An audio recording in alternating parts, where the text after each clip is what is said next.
السلام عليكم ورحمة الله وبركاته.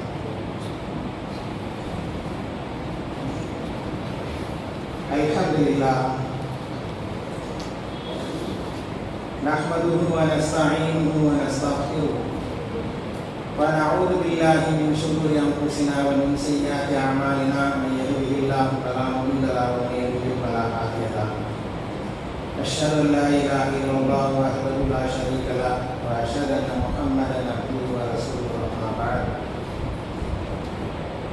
அளவற்ற அருளாளனும் நிகரில்லா பேரன்புடையுமாகிய எல்லாம் அல்ல அல்லாஹ்வின் பெயர் சொல்லி ஆரம்பம் செய்கின்றேன்.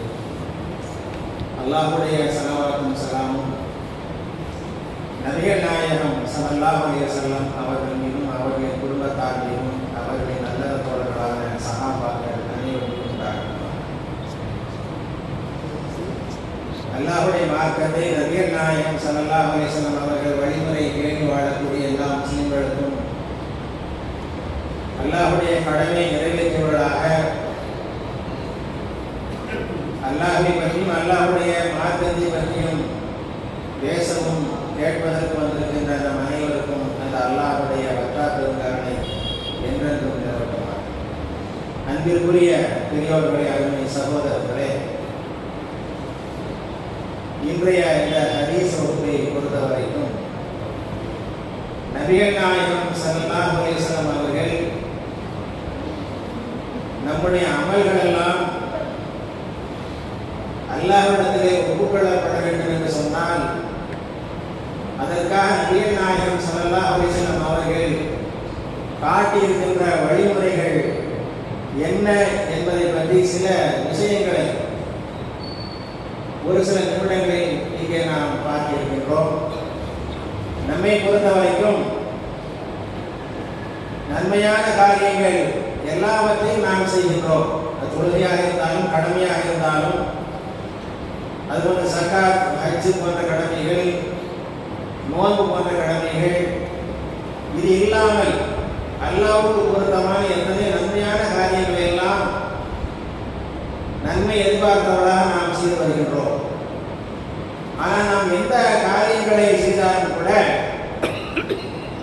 அந்த காரியங்களுக்கு ஒரு அல்லாஹ் சுப்ஹானஹு வ தஆலாவிடத்திலே மதிப்பு இருக்க வேண்டும். நாம் தொழுகின்றோம், நல்ல எண்ணத்தோட தான். யாருமே எண்ணம் இல்லாமல் எல்லாம் தொழ மாட்டாங்க. எல்லாருமே நம்ம அல்லாஹ் நமக்கு கடமையாக ஆகியிருக்கின்றான், இந்த கடமையை நாம் நிறைவேற்ற வேண்டும், இந்த கடமையை நிறைவேற்றவில்லை என்று சொன்னால் அல்லாஹ் நம்மை விசாரிக்க இருக்கின்றான் என்கின்ற அந்த பய உணர்வோடு தான் நாம் செய்கின்றோம். அதுபோன்று எந்த ஒரு நன்மையான காரியமாக இருந்தாலும் இதன் மூலமா அல்லாஹ்வுடைய திருப்தியை நாம் அடைய வேண்டும்.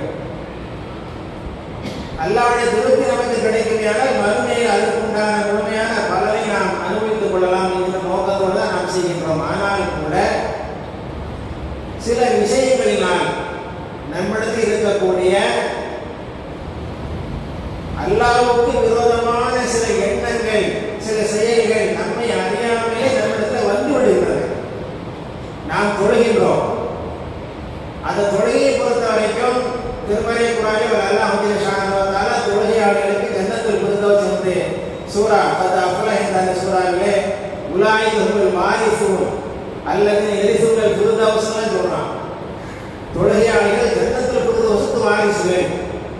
அப்ப தொழுகையாளர்களை பொறுத்த வரைக்கும் சில நற்பண்புகளை எல்லாம் பூமியில் எப்படி இருக்க வேண்டும் என்று சொல்லக்கூடிய அல்லாஹ் சுப்ஹானஹு வ தஆலா அதை தொழுகையாளர்களும் சேர்த்து தான் சொல்றான். அப்ப ஜன்னத்துல் ஃபிர்தௌஸ் எல்லாம் கிடைக்கும் என்று நாம் நினைத்து தான் வணங்குகின்றோம். அதே போல தான தர்மம் செய்கின்றோம், நோன்பு வைக்கின்றோம், ஹஜ்ஜுக்கு செல்கின்றோம். வசதி உள்ளவர்கள் எல்லா காரியத்தையும் எதற்காக செய்கின்றோம்? அல்லாஹ் நமக்கு கடமையாக ஆகியிருக்கின்றான். அந்த கடமையை நாம் நிறைவேற்ற வேண்டும். அந்த கடமையை நாம் நிறைவேற்றவில்லை என்றால் நாம் விசாரிக்கப்பட இருக்கின்றோம். அதற்குண்டான தண்டனை மறுமையில் அல்லாஹ் தந்து விடுவான். அந்த தண்டனையை தப்பிக்க வேண்டும் என்று சொன்னால் அல்லாஹ்வுடைய கடமைகளை அவனுக்கு செய்ய வேண்டிய கடமைகளை எல்லாம் நாம் சரியான முறையில் செய்ய வேண்டும் என்ற எண்ணத்தோடு தான் நாம் செய்கின்றோம். எந்த தொழுகையாளர்களுக்கு ஜன்னத்துல் ஃபிர்தௌஸ் என்று ஒரு அல்லாஹ் சுப்ஹானஹு வ தஆலா சொன்னானோ அதே போல ஒரு அல்லாஹ் சுப்ஹானஹு வ தஆலா இன்னொரு விஷயத்தை சொல்கிறான். அதையும் நான் பார்க்கிறேன். வயலுல் லில் முஸல்லீன் அப்படின்னா தொழுகையாளர்களுக்கு கேடு உண்டாகட்டும்.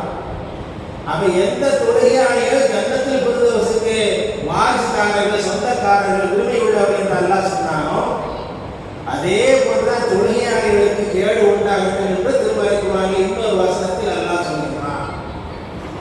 அதே போன்றுதான் ஹஜ்ஜை பொறுத்த வரைக்கும் கூட நாம் ஹஜ்ஜை பொறுத்த வரைக்கும் அல்லாஹ்வுக்காக செய்கின்றோம். நபிகள் நாயகம் ஸல்லல்லாஹு அலைஹி வஸல்லம் அவர்கள் ஹஜ் கடமையை ஒருவர் பூரணமான ஹஜ்ஜை அல்லாஹ்வுக்கு ஒப்புக்கொள்ளப்பட்ட ஹஜ்ஜாக நிறைவேற்றப்படுமே ஆனால் அவர் அன்று பிறந்த பாலகனை போன்று எப்படி ஒரு குழந்தை தாயினுடைய வயிற்றிலிருந்து வந்து வெளியே விழுகின்றதோ எந்த பாவம் அறிந்திருக்காது, கேள்விப்பட்டிருக்காது, பார்த்திருக்காது, சிந்தனையோடு இருந்திருக்காரு. அப்ப ஹஜ்ஜுக்கு போயிட்டு வரக்கூடியவர்கள் உண்மையிலே நல்ல நீயத்தோடு போயிருப்பார்கள். ஆனால் அவருடைய ஹஜ்ஜை நிறைவேற்றி அல்லாஹ்வுக்கு ஒப்புக்கொள்ளப்பட்டிருமையானால் அன்று பிறந்த குழந்தையை போன்று அவர் ஆகிவிடுகிறார் என்று ரசூல் ஸல்லல்லாஹு அலைஹி சொல்லி காட்டுகின்றார்கள். ஆனாலும் அதற்கு ஒரு நிபந்தனையும் திருமறை குர்ஆனில் அல்லாஹ் சொல்றார். அதே போல தான தர்மத்தை பொறுத்தவரைக்கும் ஒன்றுக்கு 700 மடங்கு வரைக்கும் அல்லாஹ் தான தர்மத்திற்கு அதிகப்படியான கூலியை வழங்க ஒன்றுக்கு 700 வரைக்கும் அல்லாஹ் கொடுத்துறான். அப்படி தான தர்மத்திற்கு வாரி வாரி வழங்கக்கூடிய அல்லாஹ் தஆலா யா அய்யுஹல்லதீன ஆமனூ லா துப்திலு ஸதகாத்திக்கும் அப்படிங்கிறான். ஈமான் கொண்டவனே உங்களுடைய சதகாக்களை நீங்கள் வீணாக்கி விடாதீர்கள். சதகா கொடுத்தா அவ்வளவு நன்மை தரக்கூடிய அல்லாஹ் தஆலா சதகா வந்து வீணாக்கிறாங்கன்னு அல்லாஹ் இப்படி சில வார்த்தைகள் அல்லாஹ் பயன்படுத்துறான். அதே போல நோன்பை பொறுத்த வரைக்கும் நாம் எல்லாரும் கேள்விப்பட்ட ஒரு விஷயம் தான். நோன்பு வைத்தால் முன்பாவங்களை அல்லாஹ் மன்னித்து விடுகிறான். நபிகள் நாயகம் சொல்லி காட்டுகிறார்கள்.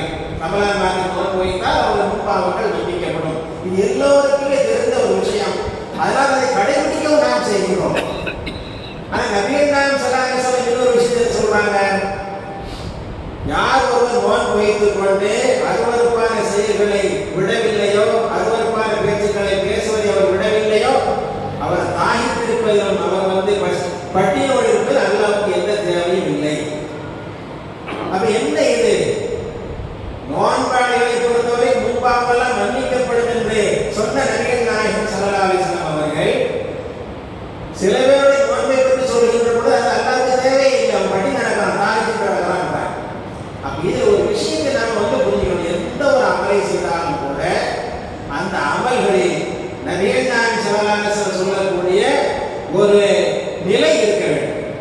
அந்த நிலை இருந்தால்தான் நாம் தொழக்கூடிய தொழுகை, நாம் வைக்கக்கூடிய நோன்பு, நாம் செய்த அத்தனை நன்மையான காரியங்களும் எதற்காக நாம் செய்கின்றோம் அது முழுமையாக அல்லாஹ்வுக்கு போய் சேர்ந்து. அதைத்தான் நபிகள் நாயகம் ஸல்லல்லாஹு அலைஹி வஸல்லம் அவர்கள் அழகாக சொன்னார்கள். இஸ்லாமிய மார்க்கம் சொல்றோம். தீன் இஸ்லாம் தான் இஸ்லாமிய மார்க்கம். இந்த மார்க்கம் தான் என்னன்னு சொல்றாங்க. நாம செய்த அத்தனை செயல்களை பாருங்க. தொழுகையா இருக்கட்டும், நோன்பா இருக்கட்டும், எந்த ஒரு காரியமாக இருக்கட்டும், அதுல வந்து இது மார்க்க விஷயம் என்று நாம் சொல்லுவோமே ஆனால் அது 3 அம்சங்கள் இருக்கணும். 3 விஷயங்கள். ஒண்ணு என்ன? நாம் ஒரு காரியத்தை செய்யறோம், அதற்கு அல்லாஹ்வுக்கு மகத்தான கூலி கிடைக்கணும் அப்படின்னு சொன்னா அதுல 3 விஷயம். ஒண்ணு என்ன? ஈமான் இருக்கும். நாம் செய்கின்ற எந்த ஒரு காரியத்தை செய்தாலும் ஈமானோடு நாம செய்யணும். இது ஒண்ணு இருக்கணும். ஈமான் இருக்கின்ற காரணத்தினால்தான் ஒரு காரியத்தை நாம் செய்கின்றோம். அது இஸ்லாம் வழிபாடுகிறது. ஈமானுக்கும் இஸ்லாமுக்கும் வித்தியாசம் இருக்கு. எல்லாருக்குமே தெரிஞ்ச ஒரு விஷயம் தான். ஈமான்டா என்ன? நம்பிக்கை. அது உள்ளத்தை சார்ந்தது. 6 விஷயங்களை நம்பக்கூடிய ரசூலுல்லாஹ் சொல்றாங்க. அல்லாஹ்வை நம்ப வேண்டும், மலக்குமாரை நம்ப வேண்டும், அல்லாஹ்வுடைய வேதங்களை நம்ப வேண்டும், அல்லாஹ்வுடைய தூதர்களை நம்ப வேண்டும், மறுமை நாளை நாம் நம்ப வேண்டும், நமக்கு இருக்கக்கூடிய அத்தனை காரியங்களும் விதியின் அடிப்படையில் தான் செயல்படுவோம் என்று அந்த விதியை நம்பணும்ன்றாங்க. இந்த 6 விஷயம் இது ஈமான். இது வந்து செயல்பாடு கிடையாது, நம்பிக்கை சார்ந்த ஒரு விஷயம். அல்லாஹ் நம்ப நீங்க செஞ்சு காட்டலாம் சொல்ல முடியாது, மலக்குமான நம்புறத செஞ்சு காட்டலாம் சொல்ல முடியாது. இது நம்பிக்கை உள்ளத்தில் இருக்கணும். இந்த நம்பிக்கை இருக்கிறதுனால தான் நாம் வந்து தொழுகையாளிகளாக வர்றோம். நாம் எப்படி தொழுகையாளிகளாக ஆகின்றோமோ அது இஸ்லாம் நம்மள வருகிறார். அந்த ஈமான் இருக்கும். அந்த ஈமான் வந்து வெளிப்பாடு தான் நம்முடைய செயல்பாடுகள். அது தொழுகையா இருக்கலாம், நோன்பா இருக்கலாம், தான தர்மமா இருக்கலாம், குர்ஆன் ஓதுறதா இருக்கலாம், சதகா கொடுக்கறதா இருக்கலாம், திக்ர் செய்யறதா இருக்கலாம், தஸ்பீஹ் செய்யறதா இருக்கலாம். எந்த ஒரு காரியமா இருந்தாலும் இஸ்லாமிய காரியங்கள். ஒரு தஸ்பீஹ் செய்யறோம்னா இஸ்லாமிய அடிப்படையில் உள்ளது. தொழுகிறோம் அது இஸ்லாம், ஜகாத் கொடுக்கிறோம் இஸ்லாம். இஸ்லாம் என்று சொன்னால் செயல்படுறது. அப்ப ஈமான் என்று சொன்னால் நம்பிக்கை, அந்த நம்பிக்கையின் அடிப்படையில் செயல்படுறது இஸ்லாம்ங்கிறது. இந்த ரெண்டு இல்லை, இந்த ரெண்டு மார்க்கம் கிடையாது. இந்த ரெண்டும் மார்க்கம், இந்த ரெண்டு மட்டும் மார்க்கம் கிடையாது. இன்னொரு விஷயத்தையும் நபிகள் நாயகம் ஸல்லல்லாஹு அலைஹி சொல்லி காட்டுகிறார்கள். அது என்ன? இஹ்சான் இருக்கணும்ன்றார். ஈமான் இருக்க வேண்டும், இஸ்லாம் இருக்க வேண்டும், இஹ்சான் என்கின்ற அந்த பண்பு இருக்கணும்ன்றார். அந்த இஹ்சான் இருந்தால்தான் ஈமானோடு நாம் செய்யக்கூடிய அந்த இஸ்லாமிய காரியங்கள் இஹ்சான் இருந்தால்தான் அல்லாஹ்வுக்கு ஒப்படைக்கும். இஹ்சான் தான் என்ன? நபிகள் நாயகம் உங்களுக்கு நல்லா தெரியும். ஒரு நீண்ட ஒரு ஹதீஸ், நபிகள் நாயகம் சஹாபாக்கள் அமர்ந்து இருக்கின்ற பொழுது வெள்ளை வெள்ளையர் என்ற ஒரு உடையை அணிந்து கொண்டு, அதாவது கீழ் லுங்கி, அதாவது அங்கியும், அது மாதிரி அங்கியும் கீழ் ஆடையும் மேலாடை அணிந்து கொண்டு நல்ல கரு நிறம், நல்ல வாரி சீவி இருக்கிறாரு. எந்த பிரியான களைப்பும் இல்லை, தூசி படி இல்லை. சஹாபாக்கள் ஆச்சரியமா ரசூல் ஸல்லல்லாஹு அலைஹி சஹாபாக்கள் மத்தியில் உட்கார்ந்து இருக்கிறாங்க. அவர் வர்ற வெள்ளை வெள்ளையே ஆடை, நல்ல கருகருன்னு முடி, நல்ல வாய் விட்டுருக்காரு. அந்த ஆடையில தூசி படி இல்லை, அழுக்கு இல்லை. அவர் இந்த ஊர்வாசி கிடையாது. எல்லாரும் சஹாபாக்களை பொறுத்த வரைக்கும் அந்த மக்கால உள்ள மக்கள், அந்த மதீனாவுல மக்களுக்கு தெரியும், சுற்றுப்புறத்துல எல்லா மக்களையும் தெரியும். அவங்களுக்கு நமக்கு தெரியலையா? ஒரு மகளாண்ட இவங்கெல்லாம் வாங்கி இந்த துறவு சார்ந்தவர்கள், அவங்க துறவு சார்ந்தவர்கள் எப்பயாச்சும் நம்ம பார்த்துருவோம். அது சஹாபாக்கள் யாருமே தெரியல, புதுசா சஹாபாக்களே சொல்லுறாங்க. செய்தி சொல்லும்போது வருவார், வந்தவர் வேகமா உள்ள வர்றாரு, எல்லாரும் நீக்கிட்டு வர்றாரு. ரசூல் ஸல்லல்லாஹு அலைஹி வஸல்லம் அத்தையாக்கு உட்கார்ந்து எங்களுக்கு உபதேசம் பண்ணிட்டு இருக்கிறாங்க. வந்தவர் ரசூலுல்லாஹோட முட்டோட வந்து ஒட்டி உட்கார்ந்துட்டாரு.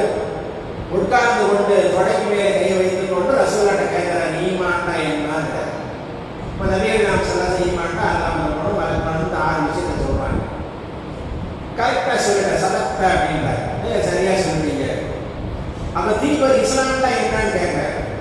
அப்ப இஸ்லாம் கேட்க நபிகள் நாயகம் ஸல்லல்லாஹு அலைஹி வஸல்லம் அந்த அஷ்ஹது அல்லா இலாஹ இல்லல்லாஹ் வ அன்ன முஹம்மதன் அப்துல்லாஹி வ ரசூலுஹு, அல்லாஹ் வணக்கத்துக்குரிய அல்லாஹ்வை தவிர யாரும் இல்லை, முஹம்மது ஸல்லல்லாஹு அலைஹி வஸல்லம் அவருடைய தூதர் நம்பிக்கை. அதாவது அதை சொல்லணும், வாயால சொல்லணும், அதாவது ஷஹாதத்துக்கு சாட்சியாக இருக்கணும். அதுக்கு அடுத்த நோன்பு, அதுக்கடுத்து ரமலான் மாதத்தில் நோன்பு வைக்கணும், 5 தொழுகையை கடைபிடிக்க வேண்டும், ஸகாத் போட்டு ஹஜ் செய்யணும். இது 5 சொல்றாங்க. கரெக்டா சொல்லிட்டீங்க. அப்ப இஸ்லாம்டா என்ன? களிமா சொல்றது, தொழுகை நிறைவேற்றுறது, நோன்பு காலங்களில் நோன்பு வைக்கிறது, ஸகாத் கொடுக்கிறது, ஹஜ் செய்யறது. 5 சொல்ற. சரியா சொல்லிட்டாங்க. 3வது விஷயத்தை கேட்கிறாரு, இஹ்சான் அப்படின்னா என்னங்க? அப்ப நபிகள் நாயகம் ஸல்லல்லாஹு அலைஹி வஸல்லம் இஹ்சான்டா என்னன்னு ரசூலுல்லாஹ் சொல்றாங்க. அன்தஅபுதல்லாஹ் கஅன்னக தராஹு ஃபஇல்லம் தகுன் தராஹு ஃபஇன்னஹு யராக. ரசூல் ஸல்லல்லாஹு அலைஹி வஸல்லம் இஹ்சான்டா என்ன? இஹ்சான் அப்படிங்கிறது அர்த்தம் என்னன்னா, இஹ்சான் அப்படிங்கிறது என்ன அர்த்தம்? அதுக்கு நபிகள் நாயகம் ஸல்லல்லாஹு அலைஹி வஸல்லம் சொல்றாங்க, அன்தஅபுதல்லாஹ் கஅன்னக தராஹு, அல்லாஹ்வை நீ வணங்க வேண்டும், அவனை நீ பார்ப்பதை போன்று வணங்கணும். அல்லாஹ்வை நீ பார்க்கறனா வணங்கு. இல்லம் தகுன் தராஹு, நீ அவனை பார்க்கவில்லை என்று சொன்னால் கஅன்னஹு யராக, அவர் உன்னை பார்க்கிறார். இந்த எண்ணத்தோடு வணங்குவதான் இஹ்சான். அவங்க கரெக்டா சொல்லிட்டாங்க. இப்படிலாம் கேட்கப்பட அப்படி அது கியாமத்தாங்க பற்றிலாம் சொல்ற ஒரு பெரிய ஒரு சம்பவம். அவர் என்ன பண்றாங்கன்னா, சரியா சொல்லிட்டு போயிடுறாரு. சஹாபாக்கள் ஆச்சரியமா வர்றாரு, கேள்வி கேட்கிறாரு, யாருமே தெரியல. ரசூல் சொல்ற கேள்வி ரசூலா பதில் சொல்றாங்க. கரெக்டா சொல்றாரு. இது யாரு? அவன் நபிகள் நாயகம் ஸல்லல்லாஹு அலைஹி வஸல்லம் உமரை பார்த்து, நீங்க யார், அவரை போய் கூட்டு வரணுன்றாங்க. உமர் காரணமா போறான்னு காணும், எங்க போனான்னே தெரியல. அப்ப நபிகள் நாயகம் ஸல்லல்லாஹு அலைஹி வஸல்லம் சொன்னாங்க, வந்தவர் யார் தெரியுமா? ஒரு ஜிப்ரீல் தான் வந்தார், மனித ரூபத்துல வந்திருக்காரு. அது வரைக்கும் ஜிப்ரீல் வந்திருக்காரு யாருன்னு தெரியல, ஒரு மனுஷன் யாரோ அப்படிதான் சொல்லிட்டு இருக்கிறாங்க. வந்தார், ஒரு கேள்வி கேட்டார் அப்படின்னு. அப்ப அவர் ஜிப்ரீல் எதுக்காக வந்தார் தெரியுமா? உங்களுக்கு உங்களுடைய மார்க்கத்தை கற்றுக் கொடுப்பதற்காண்டி வந்தார்களா? மார்க்கம்னா என்னன்னு கற்றுக் கொடுப்பதற்காண்டி வந்துருக்கிறேன். இப்ப மார்க்கம்னா என்ன? ஈமான், இஸ்லாம், இஹ்சான். அந்த இஹ்சான் 3வது விஷயம். அந்த 3வது விஷயத்தை பொறுத்த வரைக்கும் அதுவும் இருந்தால்தான் நம்முடைய அத்தனை செயல்பாடும் அல்லாஹ்வுக்கு ஒப்புப்படும். இஹ்சான் என்ன? எந்த ஒரு தொழுகிறோம், நோன்பு வைக்கிறோம், ஸகாத் கொடுக்கிறோம், ஹஜ் செய்யறோம், தான தர்மம் செய்யறோம், குர்ஆன் ஓதுறோம், திக்ர் செய்யறோம், எந்த ஒரு நன்மையான காரியம் செய்தாலும் அப்படி செய்யும் பொழுது என்ன என்ன இருக்கணுமா, நான் இந்த காரியத்தை செய்யறேன், என் ரப்பு என்னை பார்த்துட்டு இருக்கிறான், என் ரப்பு என்னை பார்த்து கொண்டிருக்கின்றான், என் எண்ணத்தோடு செய்கின்ற பொழுதுதான் அது முழுமையான அமலாக அமைய முடியும். அதெல்லாம் ரசூலுல்லாஹ் திருமறைக்குறான் நல்லா சொல்றான். நான் முதல்ல சொன்னேன், வயலுடைய முசல்லிங்கிறாங்க, தொழிலாளிகளுக்கு கேடு உண்டாகட்டும். ஏன் கேடு உண்டாகட்டும்? அல்லதீனஹும் அன் ஸலாத்திஹிம் சாஹூன் அல்லதீனஹும் யுராஊன் பதில் சொல்றாங்க. தொழுகையில பொதுபோக்காக இருப்பாங்க, அடுத்தவங்க பார்க்கறதுக்காக சொல்லுவாங்க. அப்ப திருமறைக்குறான் நல்லா சொல்றான், தொழுகையாளிகளுக்கு ஜன்னத்தில் ஃபிர்தௌஸ் உண்டு. ஆனால் தொழுகையாளிகளுக்கு கேடுனா எப்படி? தொழுகையில் இருக்கும் கூட பொதுபோக்காக சோம்பேறித்தனமா இருக்கக்கூடாது, பொதுபோக்காக இருக்கக்கூடாது, ஏனாதானம் இருக்கக்கூடாது, ஏண்டா வந்தவங்க இருக்கக்கூடாது, ஈடுபாட்டோட. அவன் தொழுகையை எப்போ தன்மை வரும்? பொதுபோக்கு தன்மையும் அடுத்தவங்க காட்டுற தன்மை எப்போ வரும் அப்படின்னு சொன்னா எஹசான் இல்லைன்னா வந்துடும். எஹசான் உலகத்தில் இருக்கணும். எஹசான் எப்படி இருக்கணும்? என் இறைவன் என்ன பார்க்கிறானே இந்த எண்ணம் இருக்க சொல்லுங்க. என் இறைவன் என்ன பார்த்துருக்கான்னு என்ன வரும் பொழுது பொதுபோக்கு தன்மை வராது. என் இறைவன் என்ன பார்க்கறேன்னு சொல்லும்போது அடுத்தவங்க பார்த்தா என்ன பார்க்க என்ன நான் தொழுகுதே என்ன வந்துடும். அப்ப நம்மை பொறுத்த வரைக்கும் நம்முடைய அத்தனைகள் எந்த ஒரு காரியமா இருந்தாலும் கூட ஒரு நீண்ட நிறைய சொல்ல வேண்டிய ஒரு விஷயத்தை மட்டும் நம்ம பதிவு பண்ணுவோம். என்ன, நாம் செய்யக்கூடிய எந்த ஒரு காரியமா இருந்தாலும் அதை ஈமான் இருப்பதனால தான் நாம் செய்கிறோம். நாம் ஈமான் உள்ளவர்கள், பூமிகள். அந்த காரியத்தை நாம் செய்கின்ற பொழுது முஸ்லிம்களாக மாறியோம். காரியத்தை செய்யும் பொழுது தொழுகிற ஒரு முஸ்லிம். ஆனால் அந்த ஈமானும் இஸ்லாம் இருக்கக்கூடிய நம்மிடத்திலே எஹசான் ஒன்று இருக்கணும். நாம் இந்த காரியத்தை செய்யணும். குர்ஆன் ஓதுவதா இருந்தாலும் தரணும். நம்ம 4 பேர் பாராட்டினாலும் என்ன வந்து வச்சுடுங்க, எஹசான் இல்லை, அடுத்தவங்க பாராட்டணும் என்ன உள்ள வந்துடும்.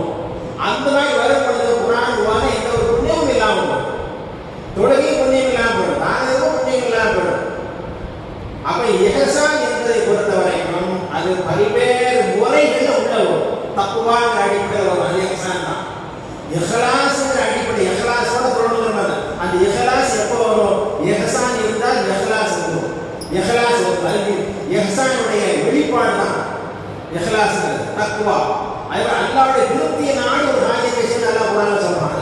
அல்லாஹ்வுடைய திருப்தியை நாடி எப்போ வரும்? என் இறைவனை பார்க்கிறாங்க என்ன வரும் பொழுது அல்லாஹ்வுடைய திருப்தியை நாடி நாம் செய்யக்கூடிய எண்ணங்கள் வரும். அப்ப நம்முடைய செயல் அனைத்து எந்த ஒரு காரியமா இருந்தாலும் கூட, நாம் செய்ய எந்த ஒரு காரியமா இருந்தாலும் கூட நாம் ஈமானோடு இருந்துதான் அந்த காரியத்தை செய்ய, நம்முடைய காரியத்தை நமக்கு நன்மையான காரியத்தை செய்ய தூண்டுறது என்பது ஈமான். நாம் செயல்படுகின்றோம், இஸ்லாமிய அடிப்படையில் செயல்படுகின்றோம். இஸ்லாமிய அடிப்படையில் செயல்படுகின்ற போது கூட நம்முடைய உள்ளத்தில் எஹசான் என்கிற அந்த எண்ணத்தோடு நாம் செய்வோமே ஆனால் நம்முடைய அத்தனை காரியங்கள் முழுமையாக அல்லாஹ்வுக்கு போய் சேரும் சென்றடைவதற்குண்டான மகத்தான கூலி நாம் பெற முடியும். எனவே அல்லாஹ் சுப்ஹானஹு வ தஆலா நம்மிடத்தில் எது இஸ்லாமிய நாம் சொல்லி காட்டுறோம் அப்படிப்பட்ட அந்த ஈமானோடு இஸ்லாமிய காரியங்களை செய்கின்ற பொழுது எஹசானோடு தூய்மையான எண்ணத்தோடு செய்கின்ற பாக்கியத்தோடு அல்லாஹ் நாம் அனைவருக்கும் தந்தருவானாக. அல்ஹம்துலில்லாஹி ரப்பில் ஆலமீன். சுப்ஹானல்லாஹி வ பிஹம்திஹி.